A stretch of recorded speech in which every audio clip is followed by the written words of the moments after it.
Welcome to the world of chicken breeding and management. Sa two-way crossing, may isang tanong na ang isa sa mga sagot ay ayaw o ayaw subukan ng ilang breeders. Ang tanong, alin ang mas magandang gamitin? Ang inbred o hindi inbred na material? Ang hindi inbred ang sagot ng ilan, lalo na ng backyard breeders. May rason dahil nag-aalala tayo na baka may hindi magandang epekto ang paggamit ng inbred na breeding material. Well, wala naman talaga kasing problema sa paggamit ng hindi inbred na material sa two-way crossing. Himayin natin. Sa crossbreeding, combination ng mga katangian ng lahi ng broodcock at broodhen at hybrid vigor ang habol natin para masabi nating nag-nick ang breeding natin.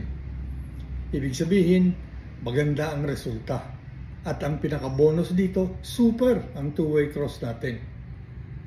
Sa paggamit ng hindi inbred na straight bred na manok, lumalabas naman ang mga katangiang gusto natin at nakikitaan ng hybrid vigor ang cross.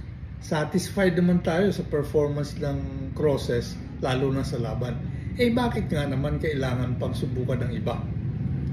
Ang iba na sinasabi ko, ang inbred na material. May mga breeder na nag-aalangang gumamit ng gantong manok. Una, maliit o medyo pandak ang material. Pangalawa, may pagkakataong pangit siya. At pangatlo, baka hindi maganda ang maging resulta. Valid lahat ang mga rason na ito. Pero eto ang ilang maliwanag tungkol sa inbred. Kahit tila iba ang phenotype o itsura nila, hindi ibig sabihin na ito na nga ang nasa dugo nila. Yung apektado ng inbreeding depression, hindi ibig sabihin na nasa dugo nga niya ang medyo pangit na nakikita natin sa kanya. Depression ito, epekto, hindi siya genetic.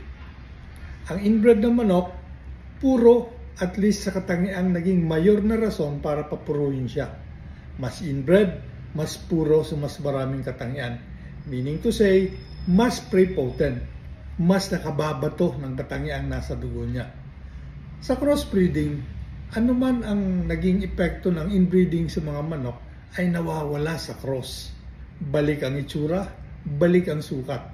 Lalo na kung ang gusto natin ay combination ng iba't ibang tipo ng mga katangian ng magkaibang bloodline. Swak na swak ang inbred na material sa ganito.